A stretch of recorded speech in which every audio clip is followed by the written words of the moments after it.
G'day guys, Steve Morgan from Fishing Monthly Magazine's down here on an absolutely cracking day out of Sorrento on Port Phillip Bay, and I'm with Peter Smith.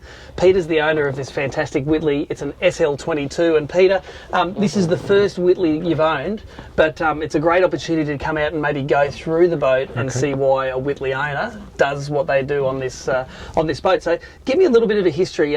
This is your first Whittley. What did you come out of? So first Whittley, but had been in ski boats, when I was young, and then more recently in partnership with a brother-in-law, but rarely used it. In the bay, flat hull just wasn't friendly out here. Wife wasn't keen on it, so hardly ever used it. You say now they're in the SL22 though, you're sort of addicted to it and you get out a lot more. Get out a lot more. So, it was an interesting progression of deciding actually to buy this boat.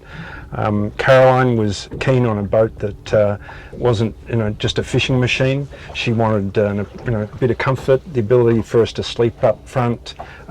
These seats in particular were important to her. She didn't want our friends being sort of stuck down the stern, next to the motor, separated from us. This allows us to motor along, have our friends sitting here, continue to chat.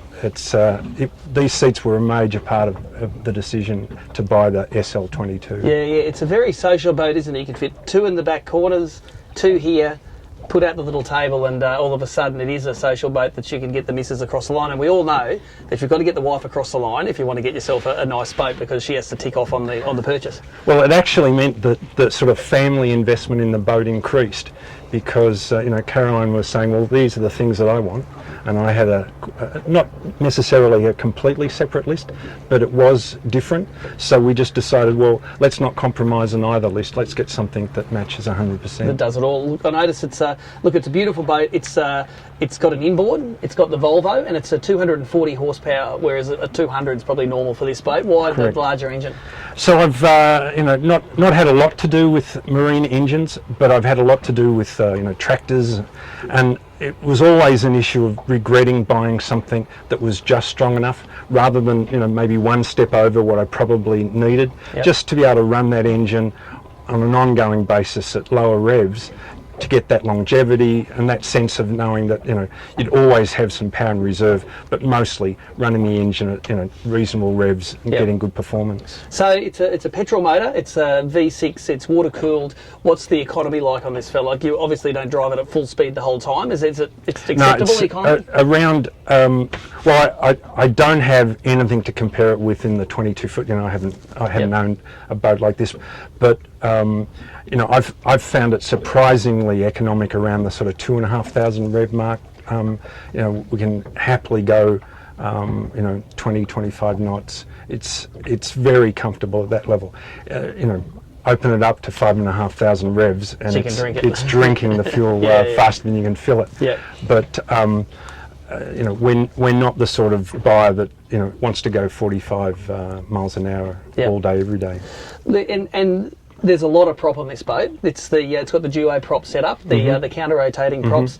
How do you find the torque with those props? It gets it out of the hull quickly, doesn't it? It's unbelievable how fast it gets up on the plane. And I also enjoy not having that prop walk issue to deal with. It's very true. We've just spent a month at the Melbourne Marina, so every day we were coming into berth, lots of wind, not too much current, but certainly lots of wind pushing the boat around, and it's a dream to manoeuvre. So lots of control. When you want it to stop, it pulls up. It pulls up. Look, tell us about some of the options that you've put on this boat. Being a locally built boat here in Melbourne, you can customise it a little bit. It's not just what you get off the rack. So what are some of the things you put into this boat that are especially for you, that you think are going to make your life easier? So we bought this boat to sort of match our aspiration to circumnavigate Australia. We've just spent 6 months free camping in a camper trailer, up the centre, over into the west, and then down the east coast. And we found on the east coast, you can't free camp. It's all very busy, and you really are heading towards very busy caravan parks. So that sort of wasn't something we wanted to be part of our future. So we thought we'll get a boat where we're able to use it to stay on. If we want to free camp in this, we can. There's certainly very comfortable bunks up front. We got the storm cover that comes standard with the boat. We sent it off to the sailmaker that, the upholsterer. The upholsterer that Whittley suggested, and they were brilliant. They scooped out 3 large windows, put fly wire in them with the wind down canvas. So it means we can use it as a standard storm cover. And we can deploy it from within the boat. So we can actually set it up if we anchor, which we've done, put it up, wind the curtains up, and enjoy this area as part of our sort of onboard camping experience. It's like an outdoor living area on a boat, and it's free from mosquitoes. And it's free from mosquitoes. So that was very important for Caroline. You know, we didn't want to be stuck down in the cabin. We did get as an option the cover there, which is both a full and a fly wire cover. So if somebody does need to use the toilet on board, there's the ability to close that cabin off and have some privacy. But also just to have the fly wire down, getting some nice ventilation through, and stay on board. And we've done that a few times. It's fantastic. That's great. Now I notice there's a few fishing rod holders on board here. You're a keen fisherman, and you've obviously got it set up to do a bit of fishing. So we both wanted to be able to experience all that the Australian coastline's got to offer. We've experienced fishing on the islands up in the Cape. We've been to Mission Beach and done the fishing, off the beach there. So we thought, look, there's so much coastline and so much neat stuff to experience from this side of the main road rather than the other. We decided to get something that A, could go out into the blue water, B, had a good fishing deck, and C, had the sort of comforts that we wanted to be able to use it in that sort of convertible sense when we wanted to entertain or just cruise and enjoy it. And we've done, for instance, a couple of trips to the Whitsundays, done the bareboat charter, been out for a fortnight in the Whitsundays. That's right. And you can see this being there. We certainly now know for sure that this would be fantastic. We'd leave the car and the trailer at Airlie Beach, for instance, and then just go out for 2 or 3 days, come back, because we don't want to spend all our time on a boat. It's something where we want to combine our love for cycling, our enjoyment of the coastline, and the boating. So that all fits into the mix. Now it's a big haul from Melbourne here up to the Whitsundays. I see this is packaged on a twin axle trailer. What do you tow it with, and how does it tow? So I've got a Ford Ranger. It's stunningly easy. I've got the electric package. Clearly, it comes as a sort of wet weight just under the 3 tonne. The Ford handles that fine, and the 22 feet was also part of the decision making around 22 feet. Was the 24 or the 26 versions of this, or in other manufacturers in a similar way. We're pushing the 3.5 tonne, maybe even higher. We didn't want to have to go and get a different car. And the 22 foot seemed to be enough of a boat to do what we wanted on the water, but not too much to be regretting it as we were, doing the 5, 10, 15,000 kilometre trips that we plan to do. So we're pretty happy that we've found a balance. Clearly, some people would prefer a larger working fishing deck. Some people might want the onboard convenience of fridges and cooking areas. And having come from a sort of free camping background, we're used to just living with 20 litres of water in the back of the ute, with a small burner, and a lot of times just sleeping out under the stars. So not paying for that, number one, was worthwhile. We've just got a little gas burner that we use. There's onboard fresh water.